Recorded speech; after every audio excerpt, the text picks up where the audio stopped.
Hello everyone, আসসালামু আলাইকুম। Welcome back to my channel. আজকে আমি আপনাদের সাথে একটু ভিন্ন ওয়েতে মুরগি রান্নার রেসিপিটি শেয়ার করব।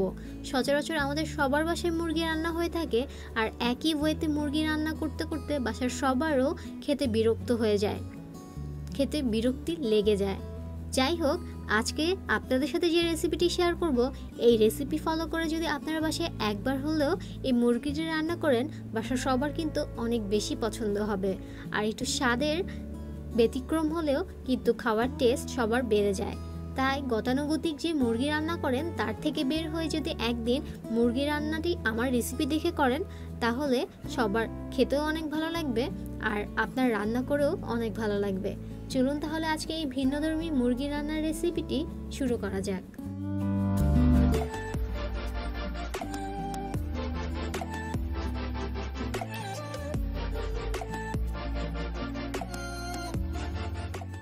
এখন চুলায় একটি পাতিল বসিয়ে সেখানে আমি পরিমাণ মতো তেল ঢেলে নিচ্ছি।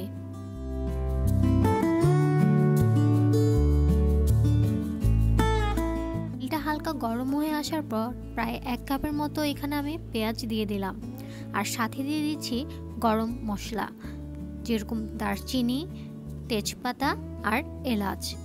সাথে লবঙ্গও দিব, আবার কিছু আস্ত গোলমরিচও দিব।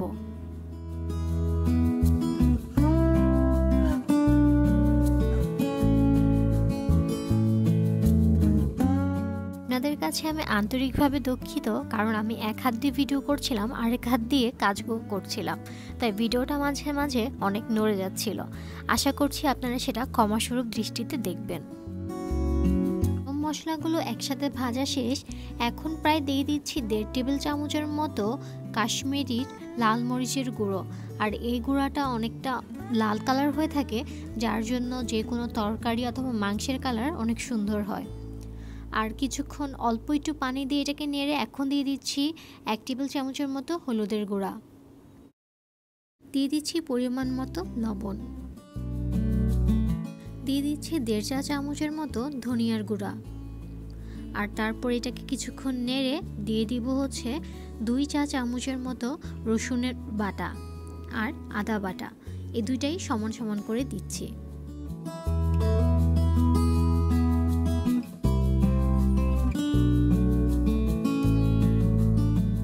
তারপরে সবগুলো মশলা খুব ভালো মতো কষিয়ে নিচ্ছি, আর অল্প অল্প করে এখানে পানি অ্যাড করছি।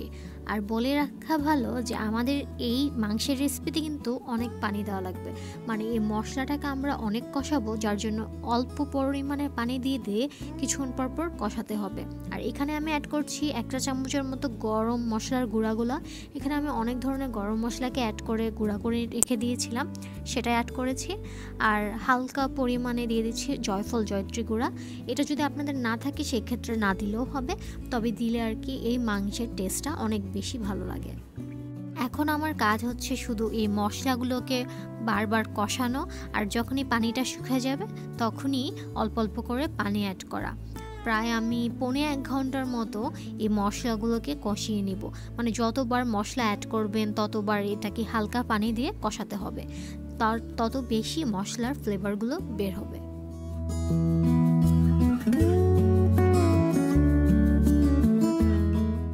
এই পর্যায়ে আমি এখানে প্রায় 2 থেকে 3টার মতো টমেটো কেটে নিয়েছি, সেগুলো দিয়ে দিচ্ছি।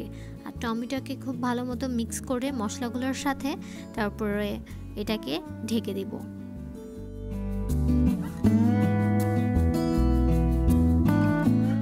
টমেটোগুলো প্রায় গলে এসেছে, ঢাকনা উঠিয়ে এটাকে খুব ভালো মতো এখন নেড়ে নিচ্ছি।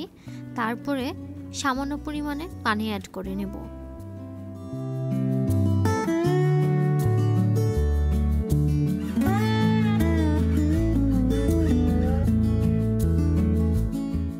আপনাদেরকে আমি দেখিয়ে দিচ্ছি যে এই কাপের 2 কাপ পানি আমি ইউজ করেছি। এটা কিন্তু অনেক বড় ধরনের একটি কাপ। তো এখানে লাস্ট পানিটুকু আমি দিয়ে দিলাম। এটা এই মশলাগুলোকে আবার একটু কষিয়ে নেব আমি।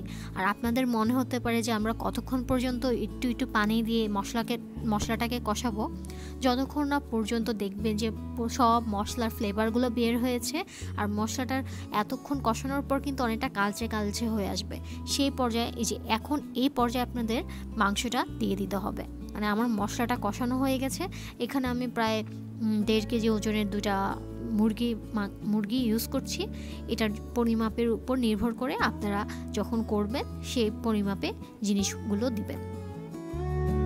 মুরগির মাংসটাকে এখন আমি মশলাগুলোর সাথে খুব ভালো মতো মিক্স করে নিব। তারপরে এটাকে ঢাকনা দিয়ে ঢেকে দেব।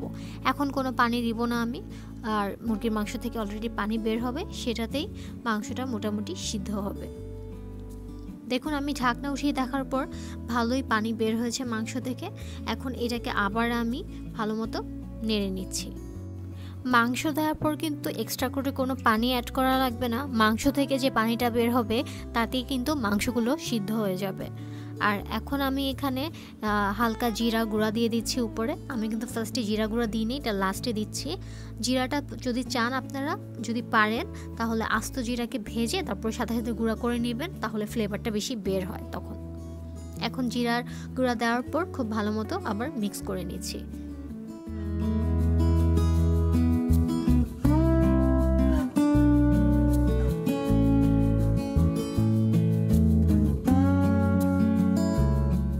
দেখে কি মনে হচ্ছে যে আমাদের রান্না শেষ? রান্না কিন্তু এখনো শেষ হয়নি, মূল পার্টটা কিন্তু এখনো বাকি। আরেকটি চুলায় আমি এখানে পরিমাণ মতো সরিষার তেল দিয়ে দিয়েছি আর আধা কাপ পরিমাণ পেঁয়াজ দিয়ে দিচ্ছি। আর মুরগির এখানে আমি কিছু কাঁচামরিচ অ্যাড করছিলাম, সেটাও আপনাদেরকে দেখিয়ে দিলাম।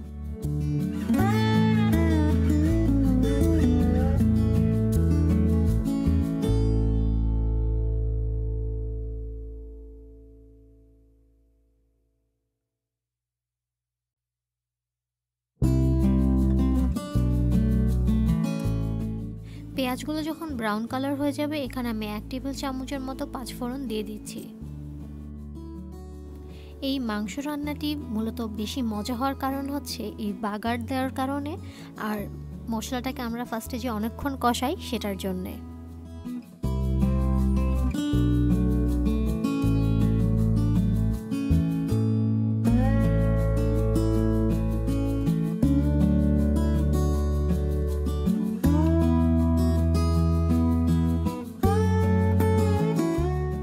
পাঁচফোড়ন আর পেঁয়াজের বাগারটা এখন মাংসের উপর দিয়ে দিচ্ছি, আর মাংসের সাথে খুব ভালো মতো এটা মিক্স করে নিচ্ছি।